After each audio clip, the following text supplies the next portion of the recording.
Garry Galley, who was between the benches on Wednesday Night Hockey last night. And Garry, wanted to bring you on, not for your analysis of the brawl, but tell me what that was like.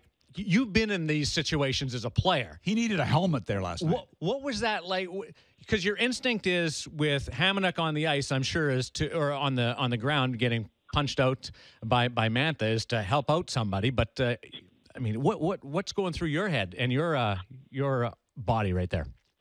Other than my new shoes getting all scuffed up, which was disheartening, it's a new vantage point in Detroit with the new arena, right? So you're right on the team bench, which is always, as an analyst, it's always dicey being in the team right on the bench where there's a lot of action going on.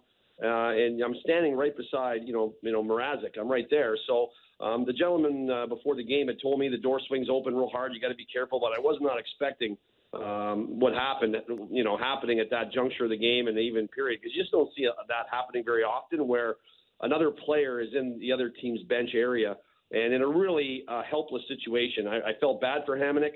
I wanted to help him. You're right. I wanted to stop Mantha because Mantha didn't seem to be stopping. And it was clearly that Hamonic couldn't defend himself. He was laying in a very tight area on his back, so he doesn't even have enough room to roll onto his stomach to protect himself or onto his side.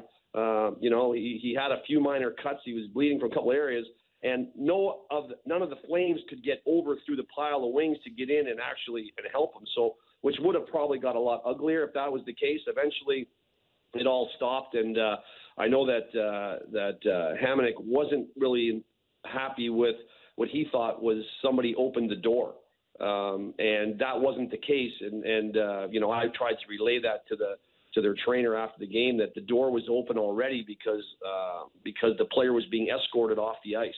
So the door was open, for him to go through, and then obviously the tap on the back of the legs, which they deemed to be a full 5-minute major spear, which was a bit odd. But then Gulletson wasn't happy about that. But that's why the door was open, and by the time you could try to shut it, there was 4 players standing in front of it. There was no way you could shut it, and it was unfortunate that what Hamonic thought was the support of the back wall, and Nick would be able to attest to this. When you have something, you look for support, but when you're battling a big body like Mantha, all of a sudden, it's like someone pulling a chair out from you. There's just nothing there, and it's a 4-foot drop to the ground to start with, and then you got the guy on top of you, which is never a good situation. So it got ugly there, and it could have been worse, to be honest with you.